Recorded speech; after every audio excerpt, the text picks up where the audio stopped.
And when he started to speak, I don't know, I thought his voice was weak. I didn't know exactly what was happening. It was strange. I do have to say that the CNN, Jake and Dana, were really, they were pretty good. They were, I thought they were fair. I thought they were fair in the questions, I thought, to him, to me. But it was a strange evening. I will tell you, it was a strange debate because within a couple of minutes, the answers given by him were, they didn't make a lot of sense. You know, I was thinking about what I was saying. I wasn't looking over at him almost at all, except when he went a little bit haywire. I didn't look at him at all. And I'm very disappointed in him. He's the worst president in the history of our country. We've never had anything like it. What he's done to our borders, what he's done to our country, inflation, the people that he's hurting. He's destroying Social Security. And people are, you know, I'm just so upset with him as president. And so I wasn't really looking over. I purposely wasn't. And I did take a couple of peeks when he was in the midst of giving some really bad answers. They weren't even answers. They were just words put together that had no meaning or sense. Well, but for the most part, I didn't really look over. Well, they cover for him, and they still are sort of covering, but now it's getting very difficult to do that. And, you know, it looks to me like he may very well stay in. He's got an ego, and he doesn't want to quit. He doesn't want to do that. It just looks to me like that's what he wants. I think Jill would like to see him stay. She's having a good time. I notice she really seems to be having a good time, and I'm hearing that Hunter is calling the shots. So this isn't necessarily a very positive thing for our country. But I think he, you know, might very well stay in, and if he does, nobody wants to give that up that way. He's going to feel badly about himself for a long time. It's hard to give it up that way, the way where they're trying to force him out. So, I mean, you really have to speak to his doctors, but obviously he's been sheltered by the fake news media. That's why they call it the fake news. Well, we've prepared for him, but I don't think it's going to matter. We had a great 4 years. Our border was the strongest ever. Our economy pre-COVID was incredible, the best ever. But then when we got hit with the gift from China, the China virus, that came in, and we did a fantastic job, and we got it back where the stock market was actually higher to just prior to COVID coming in. So, I mean, we've done a job. The military, we defeated ISIS, took out the worst terrorists in the world, and defeated ISIS. And that was a big thing. I was told it would take 5 years, and it took us a couple of months. The military is fantastic. By the way, the military is not woke. The people at top are woke, but the military is never going to be woke. Those are incredible people, what they did for me in the fight on ISIS. And then we had no wars. I mean, I had no wars.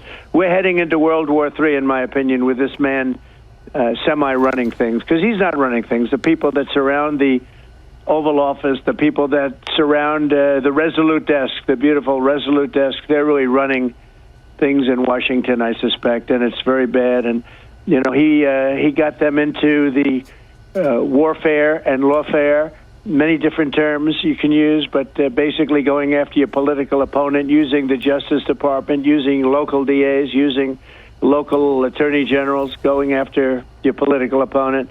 Nobody's ever seen anything like that. And, you know, there are those. I just read an article that it's been a positive for me, but it's not a positive. It's very unfair. It's fighting an unfair battle. But he's the one that got us into that. And all these lawsuits you see and everything else, that's all Biden-inspired, meaning Biden people inspired. And it's very sad. I think it's a very sad time for our country. We're not respected anywhere in the world. He's not respected. And our country is in very serious trouble. And I'll tell you what, if we're not careful, we're going to be right in the middle of World War III. And that will be a war like nobody's seen before because of the weaponry. The weaponry is a whole lot different than two army tanks going up against each other. This is a whole different world. And we don't have somebody that can properly represent us. There's no question about that.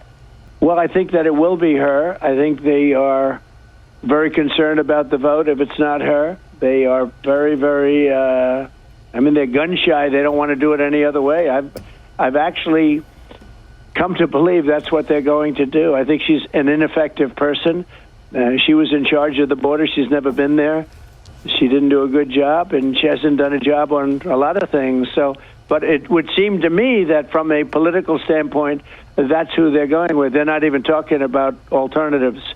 And it seems that if he gets out for whatever reason, and I don't think he wants to get out, but if he gets out, it will be her. Interestingly, he's got a lot of power because he's got the delegates. You know, when you have the delegates, unless he says I'm getting out, they can't do anything to get him out other than the 25th Amendment. If they want to do it in a different route, it would be the 25th Amendment. But let's assume with not very much time left. You know, there's not much time left, and then we can straighten out our country. We'll make America great again, right? But there's not a lot of time left.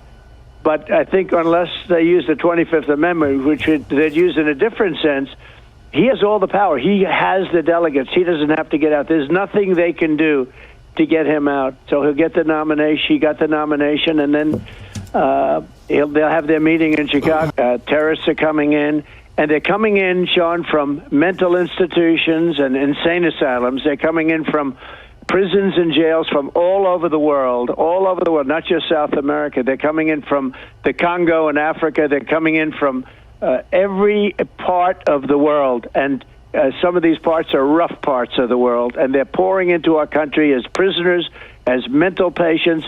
They're coming into our country, and they're coming in also as terrorists, and this is poisoning our country, and nobody should have been subjected to this. They should never have been allowed to do this. There's nothing good that can come of it, and we're going to have to get these criminals, and a lot of them are criminals, and very high-level, very bad criminals.